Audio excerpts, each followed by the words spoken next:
Hello बच्चों, let's read the question. So the question here says that the vegetative nucleus occurs in. So यहाँ पे हम देख सकते हैं चार ऑप्शंस जो हैं वो यहाँ पे हमारे पास दी गई हैं. तो इन ऑप्शंस में हम देखते हैं, इन ऑप्शंस को देखते हुए कि इस क्वेश्चन का जो की कॉन्सेप्ट है वो है पोलन ग्रेन, क्योंकि पोलन ग्रेन के अंदर ही वेजिटेटिव जो न्यूक्लियस है वो होता है, राइट. सो हियर वी सी जहां पर भी पोलन ग्रेन बनता है उन सब में ही ये सब कुछ होगा, राइट. तो पोलन ग्रेन जो बनता है वो बनता है सारे के सारे फ्लावरिंग प्लांट्स के अंदर. Number one, this is correct. अब अगर हम सेकंड ऑप्शन देखें तो यहाँ पे लिखा हुआ है all seed plants. Seed plants के अंदर हमारे पास जिम्नोस्पर्म्स भी आ जाते हैं.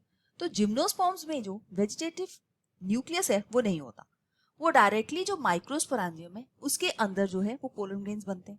तो यहाँ पे वेजिटेटिव न्यूक्लियस का काम नहीं है, तो ऑल सीड प्लांट्स नहीं हो सकता. हालांकि इसमें अगर फ्लावरिंग प्लांट्स की बात की जाए उसमें हो सकता है, तो ये ऑप्शन रॉन्ग है. फिर लिखा है all vascular plants. All vascular plants में टेरिडोफाइट्स और जिम्नोस्पर्म्स दोनों आ जाते हैं, राइट. तो ये भी ऑप्शन जो है हमारे लिए रॉन्ग ऑप्शन हो जाती है, क्योंकि ये वहां पे नहीं प्रेजेंट होगा, टेरिडोफाइट्स में नहीं है. फिर लिखा हुआ है ऑल एम्ब्रियोफाइट्स. अब एम्ब्रियोफाइट्स की जब बात की जाए, ये वो प्लांट्स है जिनके अंदर एम्ब्रियो बनता है. इसमें एल्गी भी आ जाती है, और एल्गी में वेजिटेटिव न्यूक्लियस का कोई काम नहीं है.